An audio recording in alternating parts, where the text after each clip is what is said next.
Mi esposa mandó un mensaje en el grupo de la familia invitando a todos a la fiesta, menos a mí. Ella escribió: todos los hombres aquí son exitosos, menos tú. Tú elegiste ser un simple profesor y ya no te considero mi marido.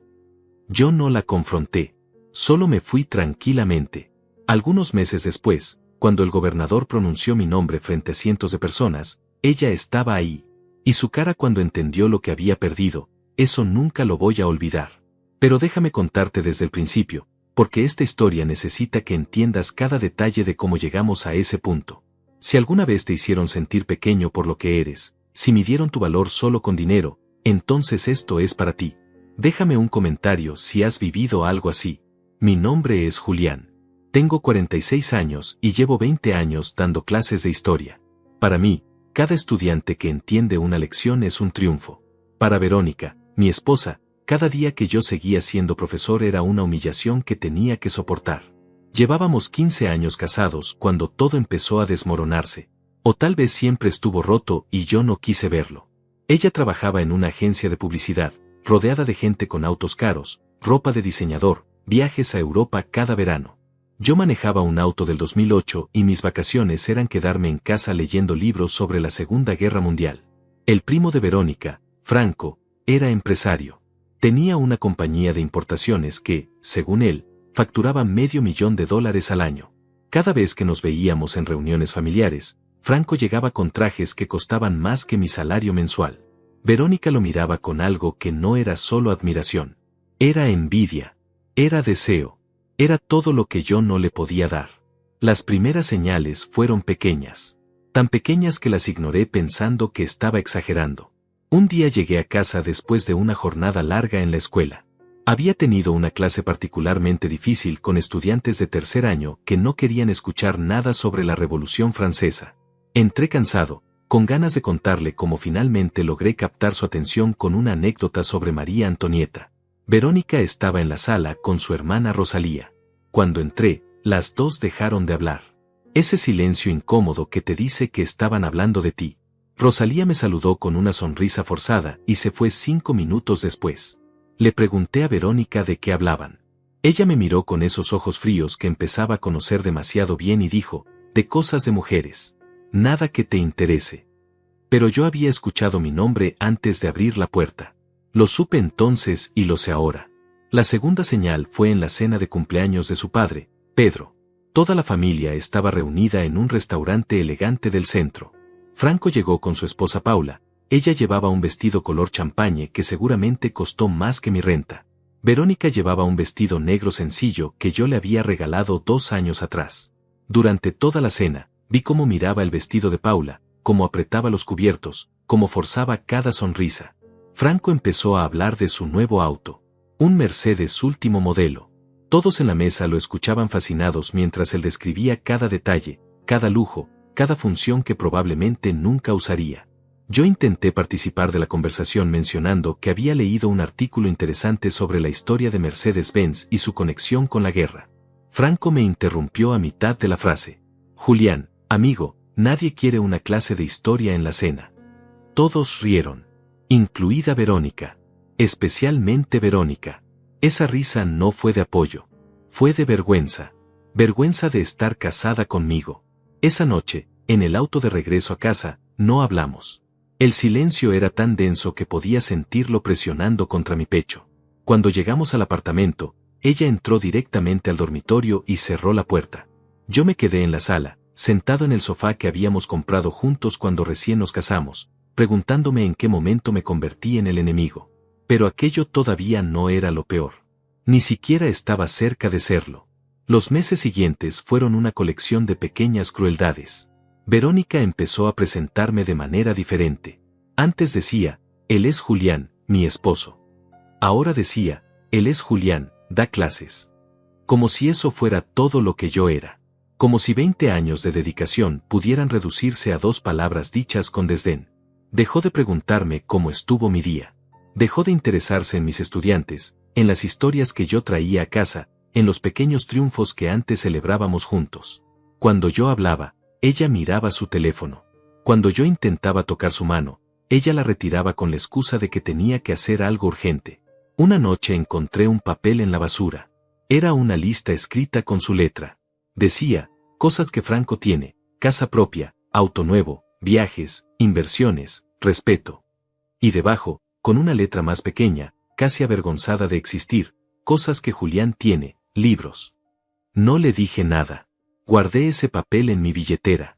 Todavía lo tengo. Me recuerda que el dolor a veces viene de las personas que juraron no lastimarte nunca. Entonces llegó mayo. El mes que lo cambió todo. El mes en que Franco anunció que iba a dar una fiesta en su nueva casa. Una mansión, según él, en una zona residencial exclusiva. Verónica no hablaba de otra cosa. Compró un vestido nuevo color perla, zapatos nuevos, se hizo tratamientos en el salón. Gastó casi $500 en verse perfecta para una fiesta. Yo asumí que iríamos juntos. Éramos marido y mujer, después de todo. 15 años de matrimonio tienen que significar algo, pensé ingenuamente. 3 días antes de la fiesta, estaba preparando clases en mi pequeña oficina en casa cuando mi teléfono vibró. Era una notificación del grupo de WhatsApp de la familia. El grupo donde estaban todos: Pedro, Rosalía, Franco, Paula, los tíos, los primos, todos.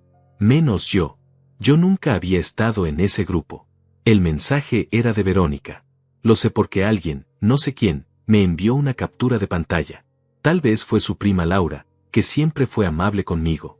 Tal vez fue alguien que sintió que yo merecía saber la verdad. El mensaje decía exactamente esto, y lo recuerdo palabra por palabra porque lo leí 100 veces esa noche. Familia querida, los espero a todos el sábado en casa de Franco. Va a ser una noche increíble. Solo quiero aclarar algo: vengan solo los que realmente han logrado algo en la vida. Todos los hombres aquí son exitosos, menos uno. Julián eligió ser un simple profesor y ya no lo considero mi marido.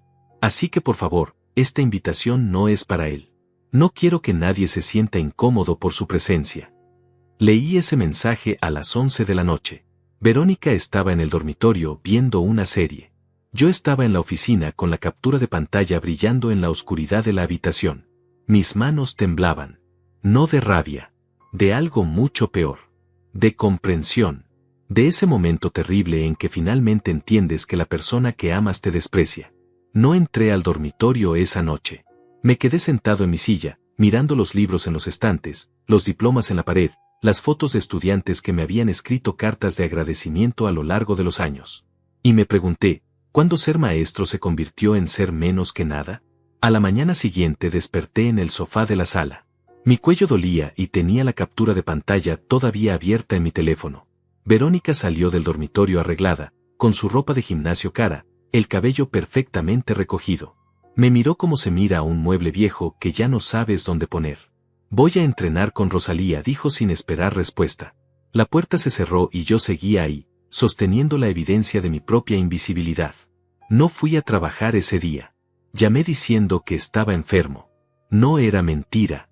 Algo dentro de mí estaba enfermo. Tal vez llevaba años enfermo y yo había estado demasiado ocupado amando a alguien que ya no me amaba. Pasé el día revisando mi vida como quien revisa un examen reprobado buscando dónde se equivocó. Abrí el cajón de mi escritorio y encontré cosas que había olvidado. Cartas de estudiantes. Una decía: Profesor Julián, gracias por no rendirse conmigo. Usted es la razón por la que no dejé la escuela. Otra: nadie me había enseñado que la historia podía ser interesante hasta que llegué a su clase. Tenía 32 cartas así, 32 vidas que, según ellos, yo había tocado de alguna manera. Pero para Verónica eso no contaba. Para ella, yo era solo un hombre sin ambición que ganaba $1,800 al mes mientras Franco facturaba $500,000 al año. Esa tarde, mientras guardaba las cartas, encontré algo más. Nuestras fotos de boda. Yo tenía 25 años en esas imágenes, ella 22. Los dos sonreíamos como si el futuro fuera una promesa hermosa. Había una foto donde ella me miraba con admiración genuina. Yo acababa de graduarme con honores de la universidad. Ella me había dicho esa noche: vas a cambiar el mundo, Julián. Vas a ser el mejor maestro que este país haya tenido. ¿Cuándo cambió esa mirada? ¿Cuándo la admiración se convirtió en desprecio? Verónica regresó a las 6 de la tarde. Traía bolsas de compras. Más ropa para la fiesta, supuse. Entró sin saludar, fue directo al dormitorio. Yo estaba en la cocina preparando café cuando ella apareció en la puerta. Necesito que te vayas el sábado, dijo sin rodeos. Sin disculpas. Sin explicaciones. La miré fijamente. Vi el mensaje del grupo. Algo parpadeó en sus ojos. ¿Sorpresa? ¿Culpa? Duró menos de un segundo. Luego volvió esa frialdad que ya conocía tan bien. Entonces ya sabes por qué, respondió. No quiero que estés ahí avergonzándome frente a mi familia. Franco va a tener invitados importantes, gente con dinero real, gente que ha construido algo. Tú solo tienes tus libros y tus estudiantes que te escriben cartitas. Esos estudiantes son personas, dije con una voz que casi no reconocí como mía. Personas cuyas vidas tal vez mejoré un poco. Ella soltó una risa amarga. ¿Mejorar vidas? Julián, despierta. Mejorar vidas no paga las cuentas. No compra casas. No da respeto. Franco tiene 26 años y ya tiene una mansión. Tú tienes 46 y seguimos rentando este apartamento mediocre. Elegí una profesión que amo, dije. Pensé que eso importaba. Eso es lo que dicen los perdedores para justificar su fracaso, respondió. Sus palabras eran cuchillos. Mira a Franco. Mira a Felipe, el esposo de mi prima, es dentista y gana $6,000 al mes. Mira a Jairo, el hermano de Paula, tiene una constructora. Todos ellos son hombres de verdad. Hombres con ambición.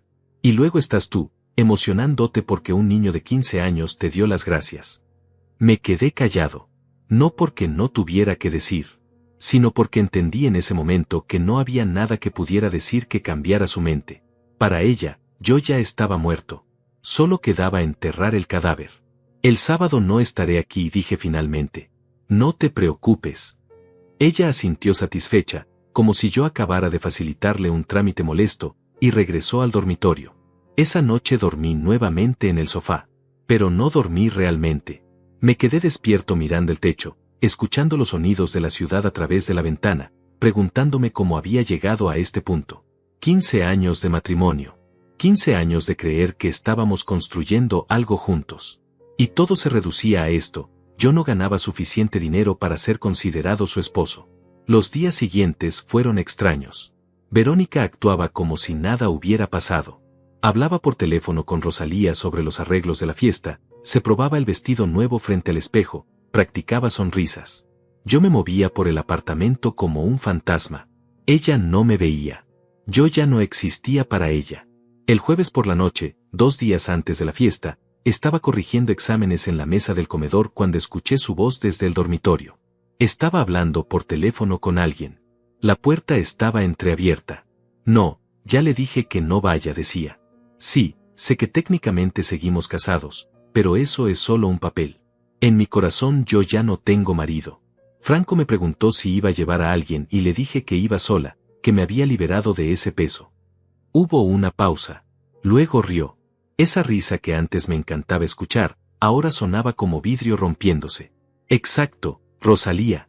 Exacto. ¿Para qué cargar con alguien que solo te arrastra hacia abajo? Todas las mujeres ahí van a llegar con hombres exitosos. Yo no voy a ser la única que llegue con un maestro de escuela que huele a tiza y gana una miseria. Cerré mi libreta de calificaciones. Mis manos temblaban otra vez, pero esta vez era diferente. No era dolor. Era claridad. Esa claridad terrible que llega cuando finalmente aceptas la verdad. Me levanté en silencio, fui a nuestro dormitorio compartido y saqué una maleta del closet. Verónica seguía en el teléfono, ahora hablando de qué zapatos iba a usar. No me vio entrar. O tal vez me vio y no le importó. Empecé a empacar. Ropa, algunos libros, documentos importantes, las cartas de mis estudiantes. Todo lo que realmente importaba cabía en una maleta y 2 cajas. 20 años de vida reducidos a eso. Trabajé toda la noche. A las 3 de la mañana había terminado. Verónica dormía profundamente en el dormitorio. Yo escribí una nota corta y la dejé sobre la mesa de la cocina. Decía solo esto: te doy lo que querías. Tu libertad. Que seas feliz con hombres exitosos. Yo me voy con mi dignidad. Cargué mis cosas hasta mi auto viejo. 3 viajes. En el último, me quedé parado en la puerta del apartamento mirando hacia adentro. 15 años de recuerdos. 15 años de creer en algo que tal vez nunca existió. Cerré la puerta sin hacer ruido y me fui. Manejé sin rumbo durante 1 hora hasta que amaneció. Terminé en un hotel barato cerca de la escuela donde trabajaba. La habitación costaba $30 la noche. Tenía una cama, un baño pequeño, una ventana que daba a un callejón. Era perfecto. Era mío. Era un lugar donde nadie me mediría con dinero. El viernes trabajé como siempre. Mis estudiantes notaron algo diferente en mí, pero no preguntaron. Di mis clases sobre la revolución industrial con la misma pasión de siempre, porque eso era lo único que Verónica no podía quitarme. Mi amor por enseñar. Mi amor por ver esa chispa de comprensión en los ojos de un estudiante cuando finalmente entiende algo complicado. Después de clases, mi colega Laura me detuvo en el pasillo. Laura enseñaba literatura y siempre había sido amable conmigo. Era una mujer de 43 años, divorciada, con 2 hijos. Nos habíamos hecho amigos tomando café en la sala de maestros. Julián, ¿estás bien?, preguntó. ¿Te ves cansado? Estoy bien, mentí. Ella me miró con esos ojos que saben cuando alguien está mintiendo. No tienes que hablar si no quieres. Pero si necesitas un lugar donde quedarte, mi sofá está disponible. Es más cómodo que un hotel. Me sorprendió. ¿Cómo supiste del hotel? Porque te conozco, dijo simplemente. Y porque he estado donde tú estás ahora. Acepté su oferta. Esa noche cené con Laura y sus hijos en un apartamento modesto pero lleno de vida. Había risas, había preguntas sobre la tarea, había calidez. Cosas que mi propio hogar había dejado de tener hacía años. El sábado amaneció. El día de la fiesta de Franco. El día en que Verónica celebraría su libertad de mí rodeada de hombres exitosos. Yo pasé ese día ayudando al hijo de Laura con su proyecto de ciencias. No busqué saber cómo estuvo la fiesta. No revisé redes sociales. No pregunté, pero la información llegó sola, como siempre llega cuando no la quieres. El lunes por la mañana, mientras tomaba café en la sala de maestros antes de mi primera clase, recibí un mensaje de un número desconocido. Era una foto. La foto mostraba a Verónica en la fiesta, con su vestido color perla, sonriendo junto a Franco y sus invitados importantes. Se veía radiante. Se veía libre. Se veía exactamente como alguien que acababa de deshacerse de un problema. El mensaje decía: pensé que debería saber que ella le está diciendo a todos que ustedes ya están divorciados. Que tú la abandonaste porque no soportaba su éxito. Cuídate, Julián. Laura, la prima. Guardé el teléfono. Laura, mi colega, entró en ese momento con 2 tazas de café. Me conocía lo suficiente para saber que algo había pasado. ¿Más noticias?, preguntó sentándose frente a mí. Le mostré la foto sin decir nada. Ella la miró y negó con la cabeza. La gente siempre reescribe la historia para ser el héroe de su propia narrativa. Ella ya no es mi problema, dije. Y lo decía en serio. ¿Ya iniciaste el proceso de divorcio?, preguntó Laura. Todavía no. Pero lo haré esta semana. Esa tarde, después de clases, fui con un abogado. Un hombre mayor llamado Jairo que había sido recomendado por otro profesor. Su oficina era pequeña pero ordenada. Me escuchó contar toda la historia sin interrumpir. Tienes el mensaje donde ella dice que no te considera su marido, dijo finalmente. Eso ayuda. El proceso será rápido si ella coopera, y por lo que me cuentas, estoy seguro que querrá firmar lo antes posible. Tenía razón. Cuando los papeles llegaron a Verónica 3 días después, ella firmó todo en menos de 24 horas. Ni siquiera pidió nada. Solo quería que yo desapareciera de su vida legalmente como ya había desaparecido emocionalmente. El divorcio se finalizó en 6 semanas. 6 semanas para deshacer 15 años. Ella se quedó con el apartamento que rentábamos. Yo me quedé con mi auto viejo, mis libros y mi dignidad. Me pareció un trato justo. Durante esos meses viví con Laura y sus hijos. Pagaba renta, ayudaba con los gastos, me convertí en algo parecido a familia. Sus hijos, Brian de 14 años y Felipe de 11, empezaron a pedirme ayuda con sus tareas. Les enseñaba historia de la misma manera que enseñaba en la escuela, convirtiendo cada lección en una historia emocionante. Profesor Julián, me dijo Brian una noche mientras hacíamos su tarea sobre la guerra civil, ¿por qué eligió ser maestro? Mi mamá dice que los maestros no ganan mucho dinero. Pensé en la pregunta. Pensé en Verónica y su obsesión con el dinero. Pensé en Franco y su Mercedes. Pensé en todas las veces que me hicieron sentir pequeño por mi elección. Elegí ser maestro, le dije, porque cuando tenía tu edad, Tuve un profesor que me hizo creer que yo podía ser alguien importante. Vengo de una familia pobre. Mi padre trabajaba en construcción, mi madre limpiaba casas. Nadie en mi familia había ido a la universidad. Pero mi profesor de historia, el señor Márquez, me dijo que yo tenía algo especial. Me ayudó a conseguir una beca. Me enseñó que el conocimiento es el único poder que nadie te puede quitar. Y decidí que yo quería hacer eso por otros niños. Quería ser para alguien lo que él fue para mí. Brian me miró con esos ojos llenos de admiración que ya no veía en mucho tiempo. Eso es genial, dijo simplemente. Laura estaba en la puerta de la cocina. No sé cuánto tiempo llevaba ahí escuchando, pero cuando nuestras miradas se cruzaron, ella sonrió. Una sonrisa real. De las que curan. Pasaron 3 meses. Luego 6. Luego 1 año. Yo seguía enseñando, seguía viviendo con Laura y sus hijos, seguía siendo el mismo Julián de siempre. Pero algo había cambiado dentro de mí. Ya no cargaba el peso de no ser suficiente para alguien. Ya no medía mi valor con la vara de otra persona. Una tarde, después de clases, la directora de la escuela me llamó a su oficina. Se llamaba Isabella, una mujer de 55 años que había dedicado toda su vida a la educación. Siempre la había respetado enormemente. Julián, siéntate, dijo con esa seriedad que me puso nervioso. Quiero proponerte algo. Me senté frente a su escritorio esperando lo peor. Recortes de presupuesto, tal vez. O cambios en el programa. He estado observando tu trabajo durante años, continuó. La manera en que conectas con los estudiantes, especialmente con aquellos que vienen de familias difíciles. Tienes un don para eso. Y creo que ese don no debería limitarse a esta escuela. No entendía hacia dónde iba. ¿Qué quieres decir? Hay un programa piloto que el gobierno estatal quiere implementar. Educación para comunidades marginadas. Quieren llevar maestros a zonas rurales, barrios pobres, lugares donde los niños no tienen acceso a educación de calidad. Necesitan a alguien que diseñe el programa, que lo lidere, que lo haga funcionar. Inmediatamente pensé en ti. Mi corazón empezó a latir más rápido. ¿Me estás ofreciendo dirigir ese programa? No solo dirigirlo. Quiero que lo construyas desde cero. Tendrías un equipo, un presupuesto, libertad creativa. No es mucho dinero, tal vez $2,200 al mes, pero es la oportunidad de hacer exactamente lo que acabas de decirle a Brian. Ser para cientos de niños lo que el señor Márquez fue para ti. No lo pensé 2 veces. Acepto. Isabella sonrió. Sabía que dirías que sí. Empiezas en 2 semanas. Prepárate, Julián. Esto va a cambiar tu vida. Esa noche le conté a Laura.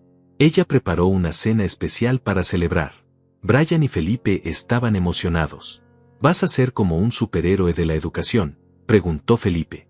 Todos reímos, pero en el fondo, así me sentía. El programa empezó pequeño. Yo y 3 maestros más.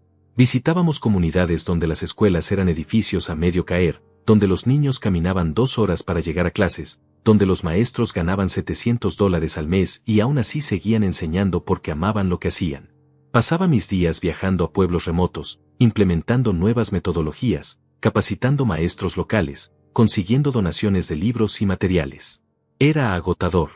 Dormía en hoteles baratos, comía lo que encontraba, regresaba a casa con Laura solo los fines de semana.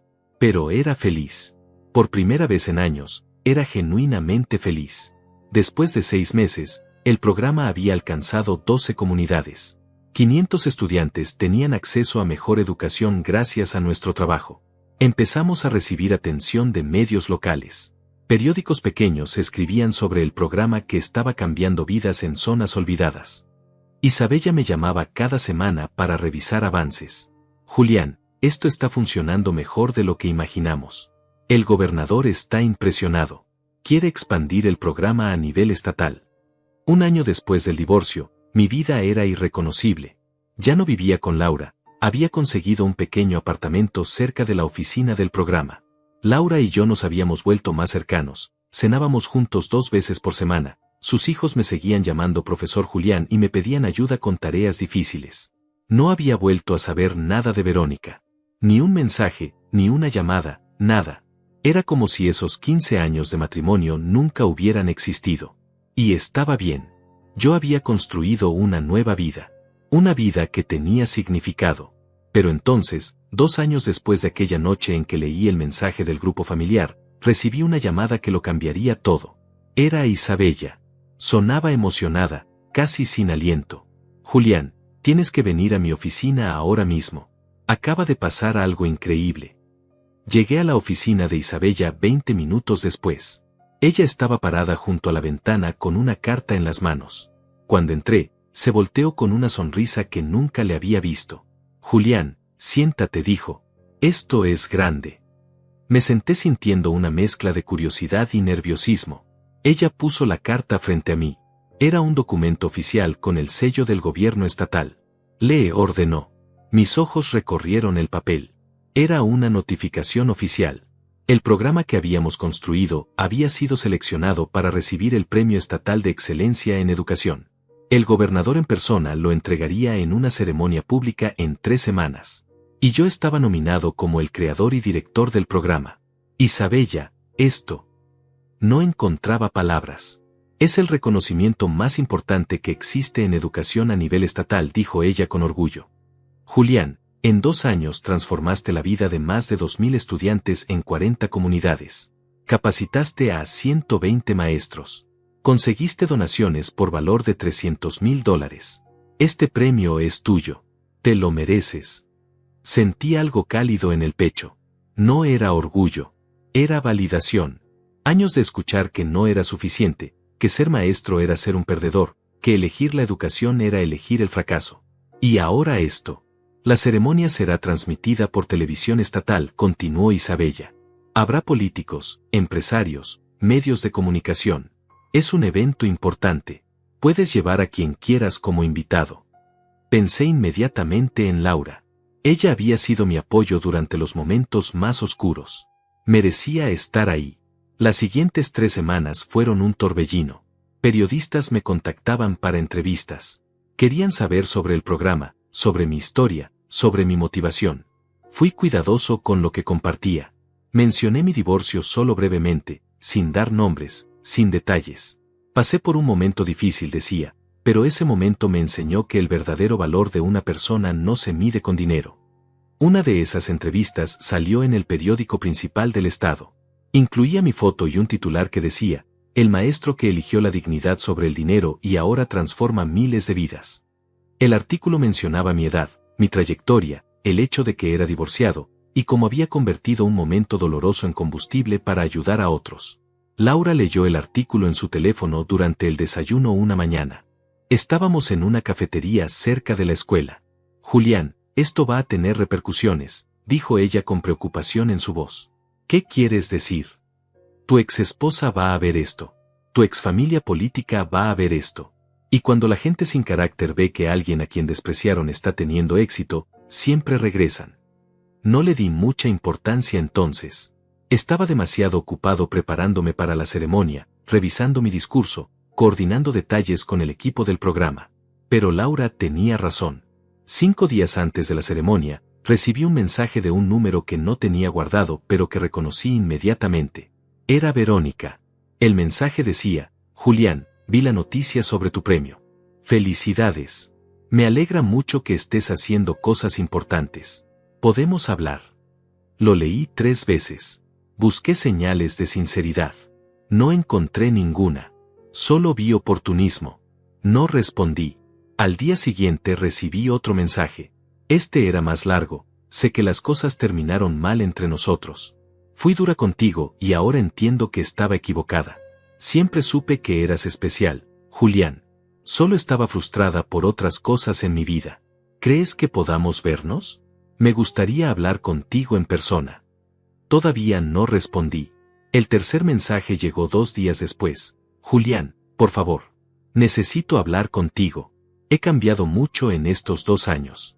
He reflexionado sobre nosotros, sobre lo que perdimos.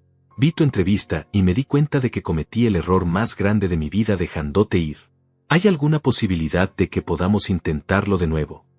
Le mostré los mensajes a Laura esa noche. Estábamos en mi apartamento revisando los últimos detalles de la ceremonia. Clásico, dijo ella con disgusto. Cuando eras un maestro simple no valías nada. Ahora que sales en periódicos y vas a recibir un premio del gobernador, de repente eres especial. No voy a responder, dije. Bien. Pero prepárate. Gente así no se rinde fácilmente. Tenía razón otra vez. Un día antes de la ceremonia, mientras estaba en una reunión final con Isabella y el equipo del programa, mi teléfono sonó. Era un número del Departamento de Comunicaciones del Gobierno Estatal. Señor Julián, dijo una voz profesional de mujer. Habla Carmen del equipo de eventos del gobernador. Tenemos una situación un poco delicada. ¿Qué pasó? Recibimos una solicitud de una persona que dice ser su esposa, Verónica Martínez. Ella está pidiendo acceso a la ceremonia de mañana como su acompañante. Dice que ustedes están reconciliándose y que sería importante para ella estar presente. Sentí una mezcla de incredulidad y rabia. Verónica no es mi esposa. Nos divorciamos hace 2 años. Ella no tiene ningún derecho a estar en esa ceremonia. Entendido, señor. Solo queríamos confirmar con usted antes de denegar la solicitud. Su acompañante oficial es la señora Laura Hernández, ¿correcto? Correcto. Perfecto. Entonces procederemos a rechazar la solicitud de la señora Martínez. Disculpe la molestia. Colgué y miré a Isabella, que había escuchado mi parte de la conversación. ¿Tu exesposa está intentando colarse a la ceremonia?, preguntó con las cejas levantadas. Aparentemente sí. Isabella soltó una risa seca. Qué conveniente que ahora quiera ser tu esposa después de que estás recibiendo reconocimiento público. Esa noche prácticamente no dormí. No por nervios del evento, sino pensando en la audacia de Verónica. 2 años sin una palabra. 2 años en los que ella siguió con su vida rodeada de hombres exitosos como Franco. Y ahora, porque mi nombre iba a ser mencionado por el gobernador, porque iba a aparecer en televisión, porque de repente yo tenía algo que ella podía mostrar con orgullo, ahora quería regresar. Pero yo ya no era el Julián que se quedaba callado. Ya no era el hombre que aceptaba ser tratado como menos que nada. Estos 2 años me habían enseñado algo fundamental, mi valor no dependía de la opinión de nadie más. La mañana de la ceremonia me desperté temprano. Me puse el único traje que tenía, uno gris oscuro que había comprado en oferta 3 años atrás. Laura llegó a las 9. Llevaba un vestido elegante color verde esmeralda, sencillo pero hermoso. Estás guapísima, le dije. Tú también te ves bien, respondió con una sonrisa. ¿Nervioso? Un poco. Más que nada ansioso porque esto termine y poder regresar al trabajo real. Manejamos juntos al centro de convenciones donde sería la ceremonia. El lugar era impresionante. Un salón enorme con capacidad para 500 personas. Había cámaras de televisión, fotógrafos, reporteros. En el escenario había una pantalla gigante y un podio con el escudo del estado. Isabella nos recibió en la entrada. Julián, Laura, pasen. Ya están llegando todos. El gobernador quiere conocerte antes de que empiece el evento. Me llevó a un salón privado donde estaba el gobernador con su equipo. Era una mujer de 60 años llamada también Isabella, Isabella Rodríguez, reconocida por su trabajo en educación antes de entrar en política. Profesor Julián, dijo estrechando mi mano con firmeza. He leído mucho sobre su trabajo. Lo que ha logrado en 2 años es extraordinario. Necesitamos más personas como usted en este estado. Gracias, gobernadora. Es un honor. Hablamos durante 10 minutos sobre el programa, sobre mis planes futuros, sobre cómo podíamos expandirlo aún más. Ella era genuina, hacía preguntas inteligentes, realmente entendía la importancia de lo que estábamos haciendo. Una cosa más antes de que salgamos, dijo ella. Leí sobre su divorcio en una de las entrevistas. Mencionó que su exesposa no valoraba su profesión. Así es, respondí sin entrar en detalles. Qué irónico, dijo ella con una sonrisa astuta. Porque recibimos una solicitud de ella para estar presente hoy. Una solicitud que, por supuesto, fue rechazada siguiendo sus instrucciones. Gracias por eso. No me agradezca. Gente así siempre aparece cuando ven éxito. Pero quiero que sepa algo, Julián. Lo que usted hace, enseñar, transformar vidas, eso es el éxito real. El dinero va y viene. Los autos caros se vuelven viejos. Pero un niño que aprende a creer en sí mismo por un buen maestro, eso dura para siempre. Sus palabras me llegaron profundo. Eso es exactamente lo que creo, gobernadora. Entonces salga ahí y reciba este premio con la cabeza en alto. Se lo ha ganado. La ceremonia comenzó a las 11 de la mañana. El salón estaba completamente lleno. Reconocía muchas caras: maestros, directores de escuela, funcionarios de educación, periodistas. Laura estaba sentada en la primera fila junto a Isabella, mi directora. Y entonces, mientras el maestro de ceremonias daba la bienvenida, vi algo que me heló la sangre. En la quinta fila, del lado izquierdo, estaban Verónica, Franco, Paula, Rosalía y Pedro. Todos ellos. Toda la familia que me había excluido de aquella fiesta hacía 2 años. Verónica me miraba fijamente. Llevaba un vestido color marfil, elegante, caro. Su expresión era una mezcla de arrepentimiento fingido y desesperación real. Habían entrado. No sé cómo. Tal vez con boletos generales que estaban disponibles para el público. Tal vez con contactos. No importaba. Estaban ahí. Y algo me dijo que esto no iba a terminar tranquilamente. Laura siguió mi mirada y vio a Verónica. Se volteó hacia mí con preocupación, pero le hice una señal con la mano de que estaba bien. No iba a dejar que su presencia arruinara este momento. Ellos no tenían ese poder sobre mí ya. El maestro de ceremonias continuó con el programa. Había varios premios que entregar antes del mío. Reconocimientos a escuelas, a programas de alfabetización, a iniciativas comunitarias. Yo aplaudía cada uno, tratando de concentrarme, pero sentía los ojos de Verónica clavados en mi nuca. Durante uno de los videos que proyectaban en la pantalla gigante, aproveché para voltear discretamente. Verónica no era la única mirándome. Franco también. Pero su expresión era diferente. Había algo ahí que no era arrepentimiento. Era envidia.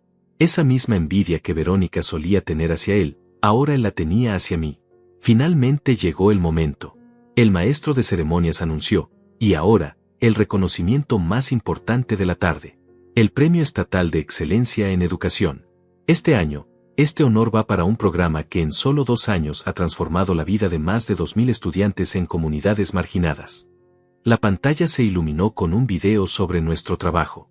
Imágenes de niños en escuelas remotas, de maestros recibiendo capacitación, de comunidades celebrando la llegada de nuevos materiales educativos. Había entrevistas con estudiantes que hablaban sobre cómo el programa había cambiado sus vidas. Una niña de 11 años decía frente a la cámara: antes caminaba 2 horas para llegar a una escuela donde no había libros. Ahora tenemos una biblioteca completa y maestros que realmente nos enseñan.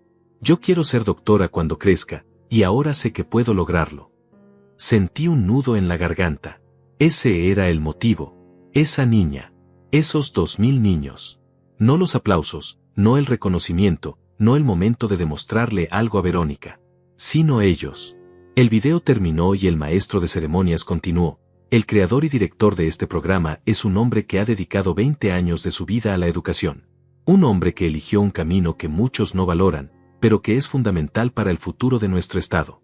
Por favor, reciban con un fuerte aplauso al profesor Julián Márquez. Me puse de pie. El salón entero aplaudía. Caminé hacia el escenario sintiendo cada paso como si estuviera caminando sobre nubes. Subí las escaleras y la gobernadora Isabella me esperaba con una placa en las manos y esa sonrisa cálida que había visto en el salón privado. Me entregó la placa. Nos tomamos fotos. Los flashes de las cámaras eran cegadores. Luego ella se acercó al micrófono. Profesor Julián, dijo su voz resonando en todo el salón, antes de que diga unas palabras, quiero agregar algo personal. Se volteó hacia la audiencia. Cuando revisé la historia de este hombre, descubrí algo que me pareció importante compartir. Hace 2 años, Julián pasó por un divorcio difícil.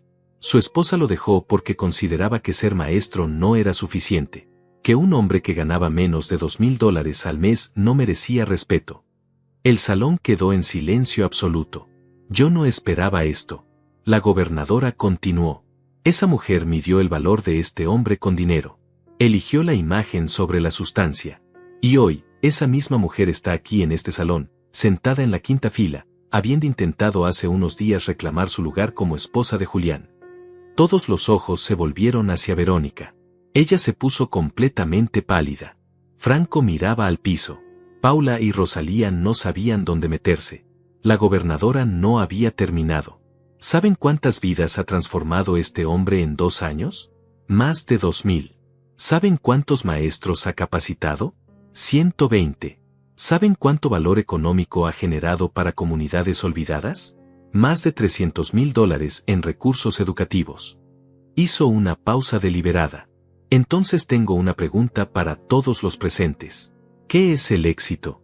¿Es tener un auto caro y una casa grande? ¿O es cambiar el futuro de 2,000 niños que no tenían ninguna oportunidad? El silencio era ensordecedor. Luego, alguien en el fondo empezó a aplaudir. Luego otro. Y otro.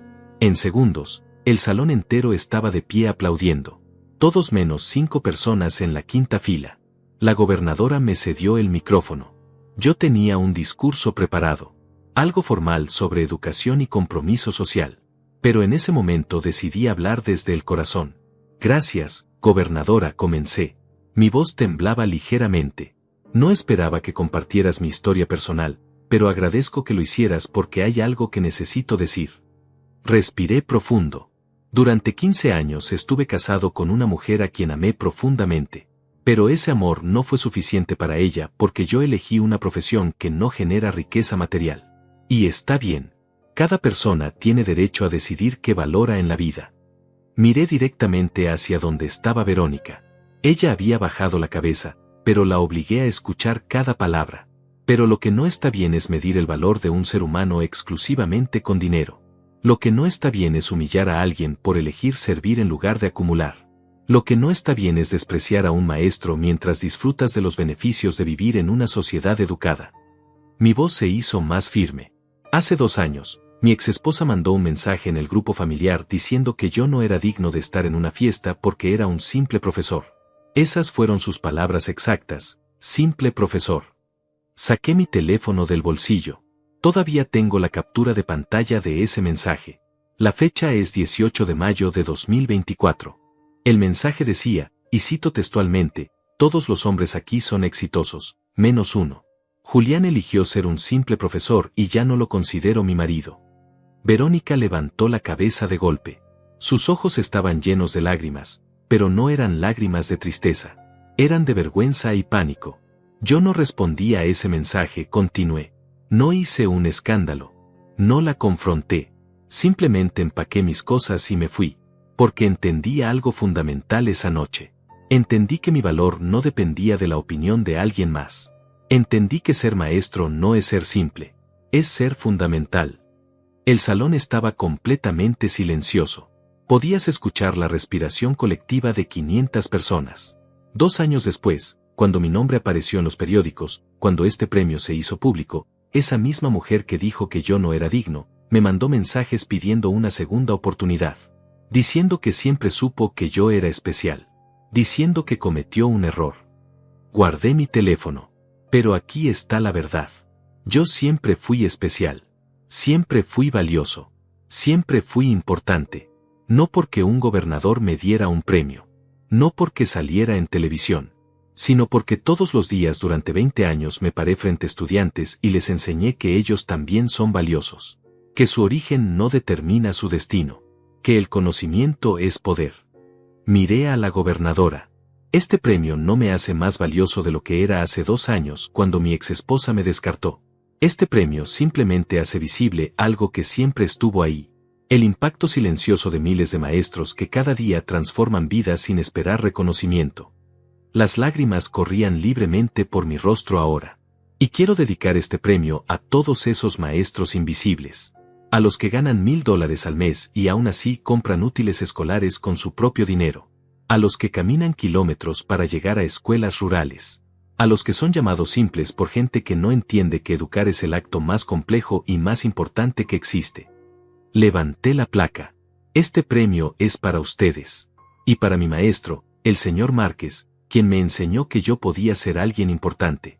Él murió hace 5 años, pero su legado vive en cada estudiante que yo he tocado, y en cada estudiante que esos estudiantes tocarán en el futuro. Eso es inmortalidad. Eso es éxito real.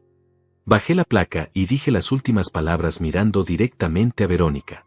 A la persona que me llamó simple, gracias. Porque tu rechazo me obligó a demostrarme a mí mismo lo que yo valía. Y descubrí que valía mucho más de lo que tú nunca pudiste ver. El aplauso fue atronador. Gente lloraba. Maestros se abrazaban. La gobernadora me abrazó también, susurrándome al oído, eso fue perfecto. Bajé del escenario. Laura me esperaba con los brazos abiertos. Me abrazó fuerte, sin importarle las cámaras ni la gente. Estoy tan orgullosa de ti, dijo entre lágrimas. Isabella, mi directora, también estaba llorando. Julián, acabas de dar el discurso más importante que he escuchado en 30 años de carrera. Pero mis ojos buscaban la quinta fila. Verónica ya no estaba ahí. Ninguno de ellos estaba. Habían huido como ratas cuando prenden la luz. La ceremonia continuó con otros eventos, pero yo apenas presté atención. Estaba en una especie de trance emocional. Periodistas me rodearon después. Querían entrevistas, declaraciones, fotos. Una reportera me preguntó, profesor Julián, ¿qué le diría ahora a su exesposa si la tuviera frente a frente? Pensé en la pregunta. Pensé en todo el dolor, toda la humillación, todas las noches sintiéndome menos que nada. Le diría gracias, respondí honestamente, porque su rechazo me liberó de vivir para las expectativas de alguien más. Me enseñó que el amor verdadero no pone condiciones sobre tu profesión o tu cuenta bancaria. Y me mostró exactamente el tipo de persona que nunca quiero ser. La ceremonia terminó cerca de las 3 de la tarde. Laura, Isabella y yo fuimos a un restaurante tranquilo a celebrar. Pedimos comida simple, nada extravagante, porque esa era mi vida ahora. Simple pero llena de significado. ¿Cómo te sientes?, preguntó Laura mientras esperábamos la comida. Honestamente, no lo sé, respondí. Aliviado, creo. Como si hubiera cerrado un capítulo que llevaba 2 años abierto. Isabella sonrió. Lo que dijiste ahí fue valiente, Julián.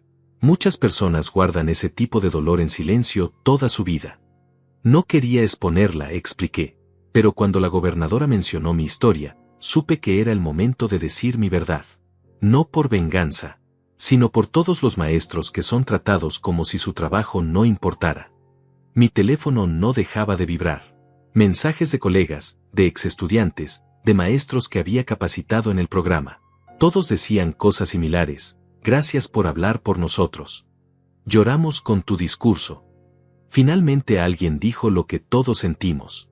Pero había otros mensajes también. Mensajes que no esperaba. Uno era de Pedro, el padre de Verónica. Decía, Julián, no tengo palabras para disculparme. Permití que mi hija te tratara mal y nunca dije nada. Siempre supe que eras un buen hombre. Lo siento. No respondí. El daño ya estaba hecho y las disculpas tardías no cambian el pasado. Otro mensaje era de Rosalía, la hermana de Verónica. Era más largo. Julián, vi la ceremonia. Verónica salió llorando del salón. Franco y Paula también se fueron. Están destrozados, especialmente Verónica. Sé que no merezco que me escuches, pero necesito que sepas algo. Yo fui quien te mandó aquella captura de pantalla hace 2 años. Lo hice porque me parecía injusto lo que ella estaba haciendo. Siempre te respeté. Siempre pensé que mi hermana estaba cometiendo el error de su vida. Y hoy quedó demostrado que tenía razón. Eres un hombre extraordinario y ella perdió la oportunidad de su vida. Guardé el teléfono. No necesitaba leer más. Esa gente tuvo 2 años para decir algo, para hacer algo, para mostrar que les importaba. Ahora que yo había tenido mi momento de triunfo, ahora que había validación pública, ahora todos querían ser mis aliados. Pero las alianzas que aparecen solo en la victoria no son alianzas reales. ¿Todo bien?, preguntó Laura notando mi expresión. Sí, solo mensajes de gente que ahora recuerda que existo. Ella asintió con comprensión. Así funciona el mundo. Cuando estás abajo, estás solo. Cuando estás arriba, todos quieren subirse a tu éxito. Esa noche, cuando regresé a mi apartamento, me senté en el sofá con la placa del premio en mis manos. La leí una y otra vez. Premio Estatal de Excelencia en Educación. Otorgado al profesor Julián Márquez por su contribución extraordinaria a la transformación educativa de comunidades marginadas. Pensé en el señor Márquez, mi maestro. Pensé en cómo él nunca recibió un premio así. Nunca salió en televisión. Nunca fue reconocido públicamente. Pero cambió mi vida y probablemente las vidas de cientos de otros estudiantes. El verdadero impacto de un maestro es invisible. Son las decisiones que sus estudiantes toman 20 años después. Son las carreras que eligen. Son los valores que transmiten a sus propios hijos. Es un efecto dominó que continúa mucho después de que el maestro ha muerto. Y yo era solo una pieza en esa cadena infinita. Mi teléfono sonó. Era un número desconocido. Dudé en contestar, pero algo me dijo que lo hiciera. Julián. Era la voz de Verónica. Sonaba rota, apenas un susurro. ¿Qué quieres, Verónica? Necesito hablar contigo. Por favor. Solo déjame explicar. No hay nada que explicar. Dijiste lo que sentías hace 2 años. Yo viví con las consecuencias. Tú ahora vives con las tuyas. Julián, por favor. Yo estaba confundida. Estaba obsesionada con cosas superficiales. Franco me llenó la cabeza de ideas sobre éxito y dinero. Yo nunca realmente pensé que tú no valías. Verónica, mi voz era calmada pero firme. Escribiste textualmente que ya no me considerabas tu marido. Me excluiste de una reunión familiar como si yo fuera vergonzoso. Viviste 2 años sin contactarme. Y solo ahora, cuando aparezco en televisión recibiendo un premio, ahora me llamas. Silencio del otro lado. Luego sollozos. Cometí el peor error de mi vida, dijo entre lágrimas. Te perdí. Perdí a un hombre bueno, un hombre que realmente amaba lo que hacía, un hombre con valores. ¿Y por qué?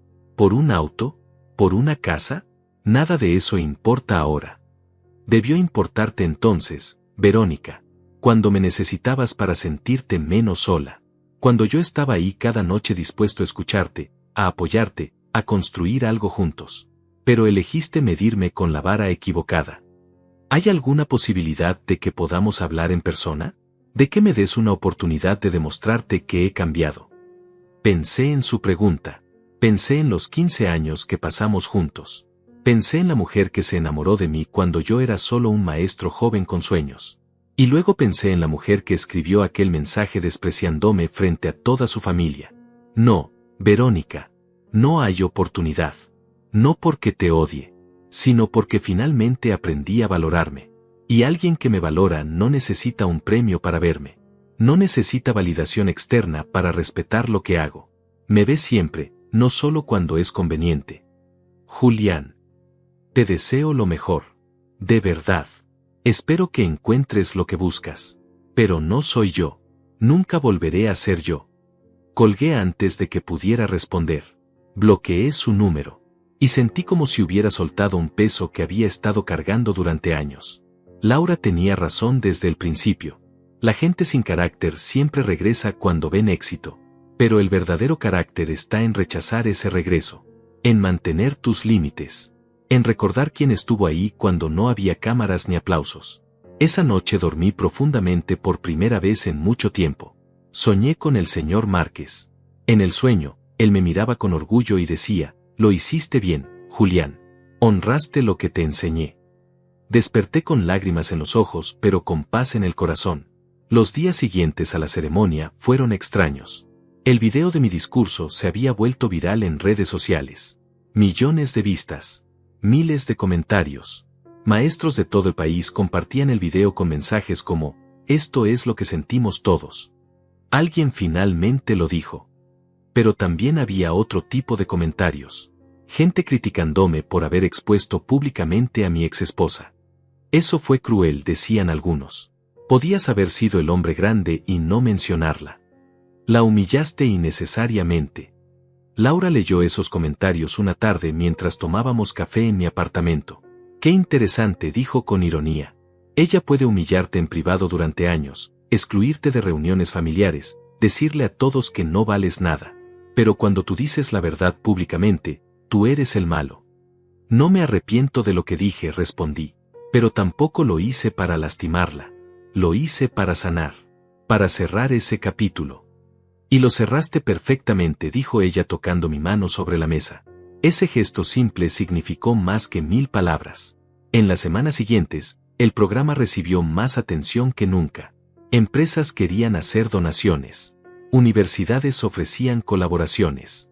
El gobierno anunció que expandiríamos a 60 comunidades más para el siguiente año. Yo seguía siendo el mismo Julián. Manejaba el mismo auto viejo. Vivía en el mismo apartamento pequeño. Comía en los mismos restaurantes modestos. Pero ahora había algo diferente en cómo me veía a mí mismo. Había dignidad. Había certeza.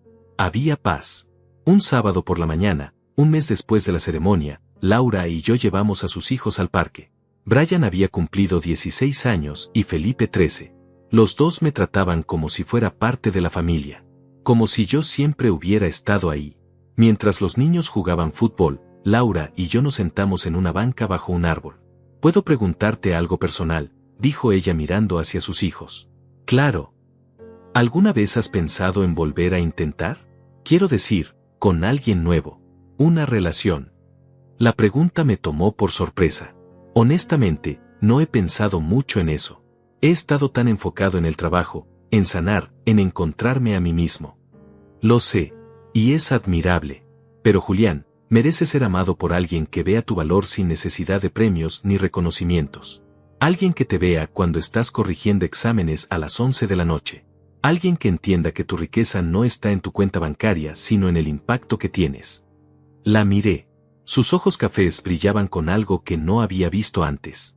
O tal vez siempre había estado ahí y yo había estado demasiado roto para notarlo. ¿Conoces a alguien así?, pregunté suavemente. Ella sonrió. Tal vez. No dijimos nada más esa tarde. No hacía falta. Algunas cosas se entienden sin palabras. Mientras tanto, Verónica seguía intentando contactarme. Creó nuevos números de teléfono. Me mandó mensajes por correo electrónico.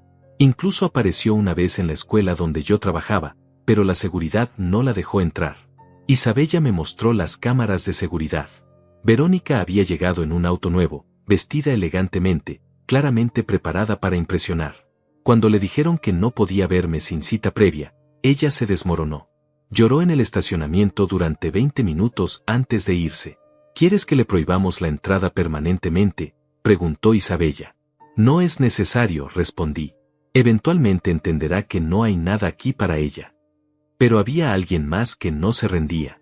Franco.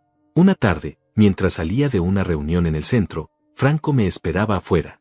Se veía diferente. Más delgado. Menos arrogante. Su traje caro no podía ocultar el cansancio en sus ojos. Julián, necesito hablar contigo, dijo acercándose. No tenemos nada de qué hablar, Franco. Por favor. Solo 5 minutos. Te debo una disculpa. Algo en su tono me hizo detenerme. No era el Franco presumido de las cenas familiares. Era un hombre quebrado. Está bien. 5 minutos. Fuimos a una cafetería cercana. Nos sentamos en una mesa al fondo. Franco pidió un café que no tocó. No sé por dónde empezar, dijo mirando la taza. Supongo que por lo obvio. Te traté mal. Te hice sentir menos. Me burlé de ti frente a todos. Y lo hice porque... Se detuvo. Sus manos temblaban. Porque tenía miedo de ser como tú, continuó.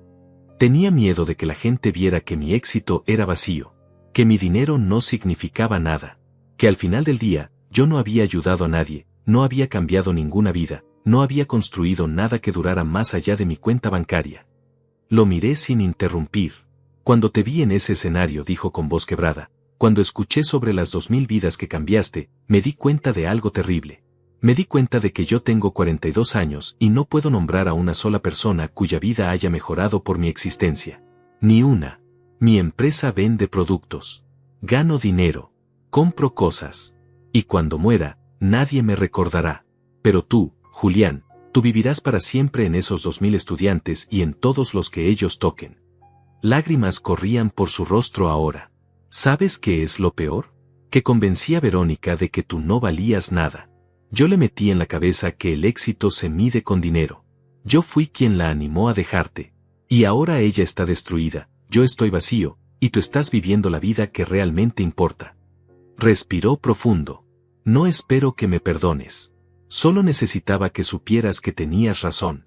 Siempre tuviste razón. Y yo fui un tonto por no verlo. Se levantó para irse, pero lo detuve. Franco, espera. Se sentó otra vez, sorprendido. No voy a decirte que está todo bien, porque no lo está. Me lastimaste. Verónica me lastimó. Y esas heridas tardaron mucho en sanar. Pero voy a decirte algo que tal vez necesitas escuchar. Me incliné hacia adelante. Nunca es tarde para encontrar significado. Tienes 42 años. Tienes recursos. Tienes conexiones. En lugar de solo vender productos, ¿por qué no vendes productos que ayuden a comunidades? ¿Por qué no usas tu empresa para crear becas?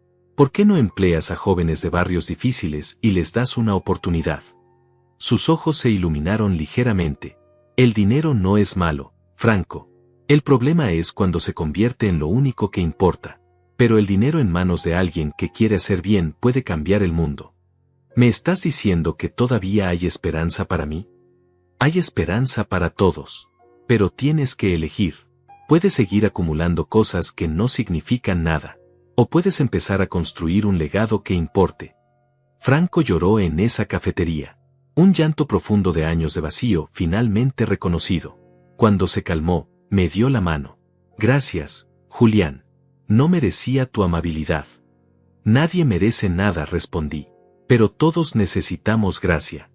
Se fue prometiendo que pensaría en lo que hablamos. No sé si lo hizo. No volví a saber de él. Pero yo había hecho mi parte. Había demostrado que el éxito verdadero no es aplastar a los que te lastimaron. Es mantener tu humanidad incluso cuando no la merecen. 3 meses después de la ceremonia, mi vida había encontrado un ritmo nuevo. El programa seguía creciendo. Ahora alcanzábamos 80 comunidades y más de 4.000 estudiantes.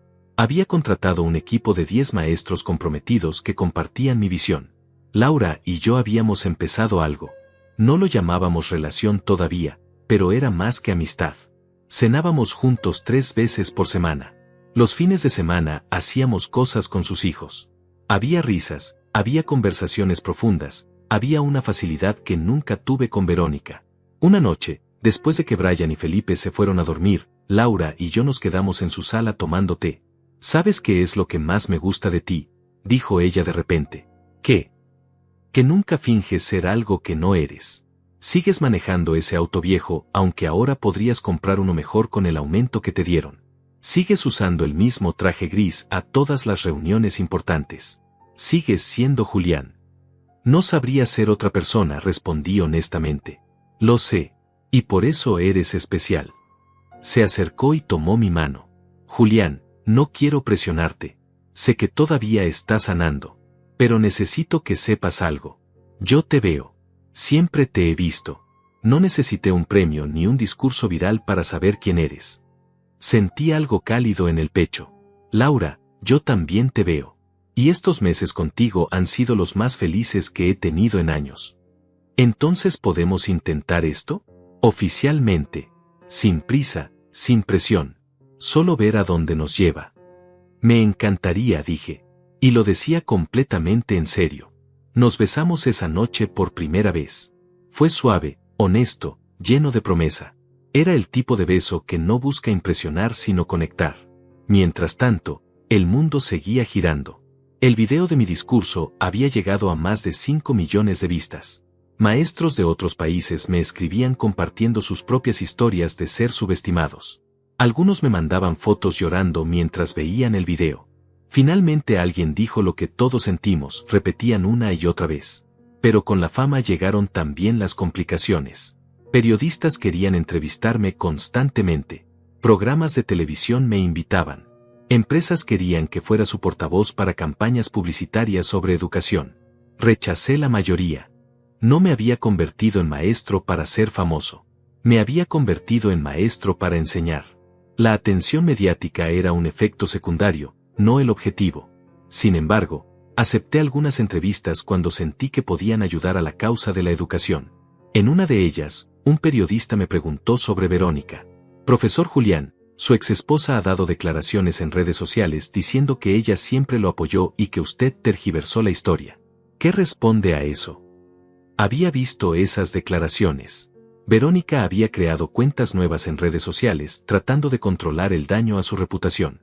Decía que el mensaje del grupo familiar fue sacado de contexto, que ella estaba pasando por un momento difícil, que yo la había abandonado cuando más me necesitaba. No voy a entrar en una guerra de declaraciones, respondí calmadamente. Yo compartí mi verdad. Tengo la evidencia de esa verdad guardada. Pero mi intención nunca fue destruirla. Mi intención fue sanar y ayudar a otros maestros a sentirse valorados. Si ella necesita reescribir la historia para poder dormir en las noches, está en su derecho. Yo ya seguí adelante. El periodista insistió. ¿Pero no le molesta que ella esté mintiendo públicamente? La verdad es como el aceite sobre el agua. Siempre sube a la superficie. La gente que realmente me conoce sabe qué pasó. La gente que la conoce a ella también sabe. Los demás, los extraños en Internet, su opinión no afecta mi vida diaria. Estoy demasiado ocupado cambiando vidas de estudiantes para pelear batallas en redes sociales. Esa respuesta también se volvió viral. La verdad es como el aceite sobre el agua se convirtió en una frase que la gente repetía.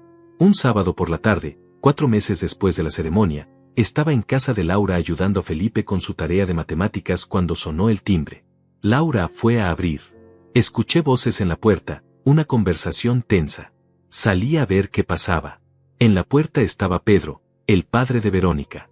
Se veía mayor, cansado, derrotado. Julián dijo al verme. Por favor, necesito hablar contigo. Solo unos minutos. Laura me miró preguntando con los ojos si quería que lo dejara pasar. Asentí. Pedro entró y nos sentamos en la sala. Laura se fue discretamente a la cocina con sus hijos. Gracias por recibirme, comenzó Pedro. Sé que no tengo derecho a pedirte nada después de cómo te tratamos. ¿Qué necesitas, Pedro? Es Verónica. Está mal, Julián. Muy mal. Desde la ceremonia no ha sido la misma. Dejó su trabajo. No sale de su apartamento. No habla con nadie. Rosalía está preocupada. Yo estoy preocupado. Sentí una punzada de algo.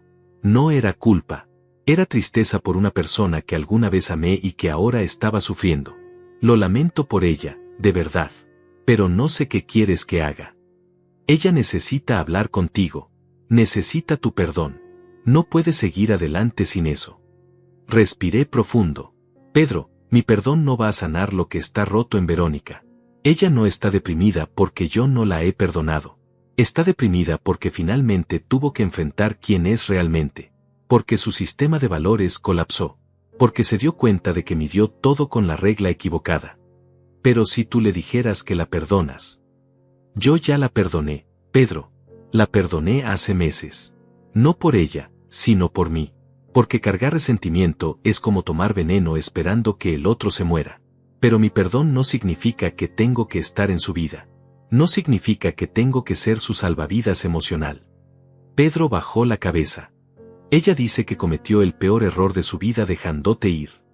Probablemente sí, pero ese error fue suyo. Y las consecuencias son suyas también.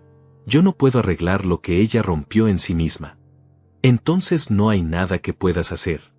Dile que busque ayuda profesional. Un terapeuta. Alguien que pueda ayudarla a reconstruir su sentido de valor sin depender de validación externa. Dile que encuentre propósito en ayudar a otros en lugar de solo acumular cosas. Dile que el camino hacia la sanación no pasa por mí. Pasa por ella misma. Pedro se quedó callado por un momento largo. Luego se levantó. Tienes razón. Solo esperaba que... No sé qué esperaba. Esperabas que yo pudiera arreglar el dolor de tu hija. Pero nadie puede hacer eso excepto ella. Lo acompañé a la puerta. Antes de irse, se volteó. Para lo que sirva, Julián, siempre supe que eras un buen hombre. Debí haberlo dicho cuando importaba. Debí haberte defendido. No lo hice y esa cobardía me persigue. Todos hemos sido cobardes en algún momento, Pedro. Lo importante es aprender. Se fue. Laura salió de la cocina y me abrazó sin decir nada. A veces el silencio dice más que 1000 palabras. Esa noche, acostado en mi cama, pensé en Verónica. Parte de mí sentía compasión por ella. Pero otra parte, la parte que había sanado, sabía que su dolor era necesario. Era el dolor del crecimiento. El dolor de finalmente ver la verdad. Y mi papel en su historia ya había terminado. Un año completo había pasado desde aquella ceremonia que cambió todo. El programa ahora alcanzaba 120 comunidades y más de 6.000 estudiantes. Había ganado reconocimiento internacional. Universidades de otros países querían replicar nuestro modelo. Pero lo más importante para mí no eran los números ni los reconocimientos. Era la carta que recibí de una estudiante llamada María, de una comunidad rural que visitamos al inicio del programa. Tenía 14 años cuando la conocí. Ahora tenía 16 y me escribía desde la universidad. Había conseguido una beca completa para estudiar medicina. Profesor Julián, decía la carta, usted me dijo que mi origen no determina mi destino. Esas palabras cambiaron mi vida. Voy a ser doctora. Y cuando lo sea, voy a regresar a mi comunidad y voy a ayudar a la gente que no tiene acceso a atención médica. Voy a ser para otros lo que usted fue para mí. Gracias por ver en mí lo que yo no podía ver. Lloré leyendo esa carta. Laura estaba conmigo cuando llegó. Ella también lloró. Esto es lo que significa ser maestro, dijo ella tomando mi mano. Esto es éxito real. Laura y yo llevábamos 6 meses siendo oficialmente pareja. No había drama, no había juegos, no había condiciones. Ella me amaba por quien yo era. Yo la amaba por quien ella era. Sus hijos me habían aceptado completamente. Brian ahora tenía 17 años y hablaba de estudiar educación en la universidad porque quería ser como yo. Felipe, de 14, me pedía consejos sobre todo, desde tareas hasta problemas con amigos. Nos habíamos convertido en familia sin papeles, sin ceremonias, solo con presencia constante y amor genuino. Una tarde de domingo, mientras Laura y yo preparábamos comida en su cocina, mi teléfono sonó. Era un número que no reconocía, pero algo me dijo que contestara. Julián. Era una voz de mujer que no reconocí inmediatamente. ¿Quién habla? Soy Verónica. Mi cuerpo se tensó. Laura notó mi cambio de expresión y se acercó. Verónica, ya hablamos sobre esto. No tengo nada más que decir. Lo sé, pero no te estoy llamando para pedir otra oportunidad. Te llamo para decir algo que debí haber dicho hace mucho tiempo. Hubo un silencio. Luego ella continuó con una voz que sonaba diferente. Más madura. Más calmada. Estuve en terapia este año completo. Trabajé en mí misma. Y finalmente entendí algo. Yo no te amaba, Julián. Amaba la idea de estar casada. Amaba la seguridad. Pero no te amaba a ti. Porque si te hubiera amado, habría visto lo que todos los demás veían. Habría visto tu bondad, tu dedicación, tu corazón enorme. Escuché sin interrumpir. Medí tu valor con dinero porque yo estaba vacía por dentro. Porque pensé que las cosas materiales llenarían ese vacío. Pero no lo hicieron. Y cuando te perdí, cuando vi lo que realmente eras y lo que yo había desperdiciado, ese vacío se hizo más grande. Su voz se quebró ligeramente. No te llamo para que vuelvas conmigo. Sé que eso nunca va a pasar. Te llamo para pedirte perdón de verdad. Sin agenda oculta. Sin esperanza de reconciliación. Solo para decir, lo siento. Siento haberte hecho sentir menos cuando siempre fuiste más. Siento haber sido tan ciega. Y siento que tuviera que pasar todo esto para que yo despertara. Respiré profundo. Verónica, te agradezco estas palabras. De verdad. Y te perdono. Ya te había perdonado, pero es bueno escucharte reconocer el daño. Hay algo más que necesitas saber, continuó. Empecé a trabajar como voluntaria en un programa de alfabetización para adultos. No gano nada. Lo hago porque finalmente entendí lo que tú siempre supiste, que ayudar a otros es lo único que realmente importa. No soy buena en esto todavía, pero estoy intentando ser mejor. Sentí algo parecido a orgullo. Me alegra escuchar eso, Verónica. En serio. Sé que nunca podremos ser amigos, pero quería que supieras que tu ejemplo, incluso tu rechazo, me enseñó más que 15 años de matrimonio. Me enseñó que el valor de una persona no está en lo que tiene sino en lo que da. Todos merecemos segundas oportunidades para ser mejores, dije.